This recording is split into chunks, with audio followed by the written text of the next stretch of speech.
भाइयों one piece chapter 1125 आ चुका है एंड इस बार एक हफ्ते के ब्रेक के बाद ओडा सेंसेई ने तहलका मचा दिया क्योंकि इस चैप्टर में हम बहुत बड़े इवेंट्स को विटनेस करेंगे।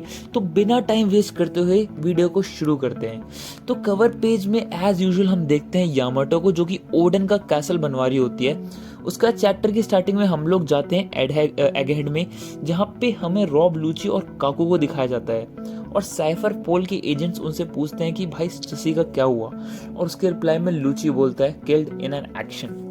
एंड इसके बाद नेक्स्ट में हम देखते हैं सैटर्न को, जो कि एगेड में ही रह गया था और वो सोचता है कि York, punk record and power station के चलते हमने एटर्नल मदर फ्लेम को तो सिक्योर कर लिया, लेकिन रिजल्ट थोड़ा और अच्छा हो सकता था अगर हमें वो छोटी सी मिस्टेक ना करी होती। उसके बाद हम लोग देखते हैं वाइस एडमिरल्स को, जो कि माफी मांग रहे होते हैं सैटर्न से, क्योंकि यार उनका मिशन तो फेल हो गया। उनका काम था स्ट्रॉ हैट्स को एगहेड से बाहर ना जाने देना, बट वो लोग फेल हो गए। तो वाइस एडमिरल्स को इस बात का बहुत गिल्ट होता है एंड वो सैटर्न को सजेस्ट करते हैं कि स्ट्रॉ हैट्स का पीछा करा जाए एल्बाफ तक। तो सैटर्न स्ट्रॉ हैट्स के पीछे जाने से मना कर देता है, क्योंकि उसको भी अब पता है कि स्ट्रॉ हैट्स कितने पावरफुल हैं और वो अकेला उनको कुछ नहीं बिगाड़ पाएगा। तो वो वाइस एडमिरल्स को बोलता है कि उसको जो चाहिए था वो मिल गया। ये वो वेगापंक की डेथ से रेफर कर रहा था शायद, और वो आगे कहता है कि वेगापंक का जो ब्रॉडकास्ट हो वो हमारे लिए बहुत बड़ा फेलियर था, क्योंकि 800 सालों से जो ईमो और एल्डर्स ने ट्रुथ छुपा के रखा था वो रिवील हो गया। तो ये वर्ल्ड गवर्नमेंट के लिए बहुत बड़ा फेलियर है।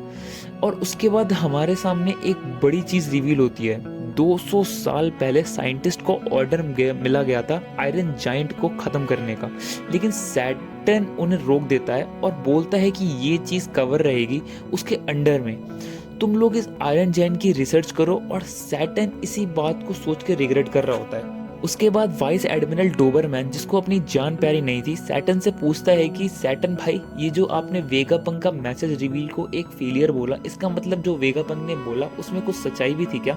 और इसी बात पे सैटर्न की किलस जाती है और वो वाइस एडमिरल डोबरमैन को पेल देता है। तो आगे पंक रिकॉर्ड्स, जो कि वेगापंक का मेन ब्रेन था, वो अचानक से आसमान में उड़ जाता है क्लाउड मशीन की एक्टिवेशन की मदद से। योक उसे रोकने की कोशिश करती है, लेकिन बहुत देर हो चुकी थी। Punk records was taken away by the world government, और काम करने के पीछे ये एक मिस्टीरियस कैरेक्टर का हाथ था जिसको इतने अच्छे से दिखाया नहीं गया। उसके बाद हम लोग आ जाते हैं मैरी ग्यूएस में, जहां सेलेस्टियल ड्रैगन्स वर्ल्ड के सिंक होने की बात कर रहे होते हैं। एंड उसके बाद हमें दिखाया जाता है रूम ऑफ अथॉरिटी, जहां हम लोग देखते हैं कि सैटर्न की जगह ले ली है फिगरलैंड ने, और वो अपॉइंट होता है as a warrior of god science and defence, जो कि कभी सैटर्न हुआ करता था। और ये सब सुन के खुद एल्डर्स भी शॉक हो जाते हैं, क्योंकि उन्होंने ऐसी कोई चीज ऑर्डर करी ही नहीं। एंड तभी हमें वापस एगेड पे आ जाते हैं, जहाँ पे सारे वाइस एडमिरल सेंट सैटर्न चिल्ला रहे होते हैं, क्योंकि उनके प्यारे सेंट सैटर्न अपनी आखिरी सांस ले रहे होते हैं। उसकी पूरी बॉडी से ब्लैक फ्लेम्स निकल रहे होते हैं और वो जिंदगी की भीख मांग रहा होता है ईमू सामा से। तो जिन लोगों को लगता था कि ईमू सामा वीक है, उनको आज पता चल गया होगा कि भाई ईमू क्या कर सकता है। बंदे ने एक एल्डर को मार दिया और तुरंत एक नया एल्डर भी अपॉइंट कर दिया। उसके बाद हमें दिखाया जाता है ईमू सामा, जो कि सैटर्न से बोलता है कि तुम्हें पता था कि जॉय बॉय इन सब के पीछे है, उसके बाद भी तुमने इन सबको एस्केप होने दिया। एंड इसके बाद सैटर्न एक स्केलेटन में बदल जाता है। नेक्स्ट हम लोग देखते हैं सारे वेगापंक्स को, जो कि पंक रिकॉर्ड से रिलेटेड बात कर रहे होते हैं। एंड फाइनली हमारे सामने एक नया वेगापंक रिवील होता है, जो कि Edison, Shaka, Pythagoras and Atlas का एक कॉम्बिनेशन होता है।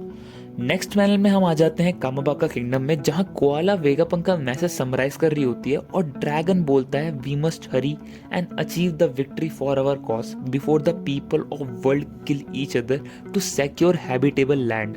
तो भाइयों, इसका मतलब ड्रैगन कोई बड़ा स्टेप लेने वाला है एंड शायद इस स्टेप लीड करेगा वन पीस की फाइनल वॉर की तरफ। तो यार वीडियो पसंद आई हो तो वीडियो को लाइक करना, चैनल को सब्सक्राइब करके वो घंटी जरूर बजा देना।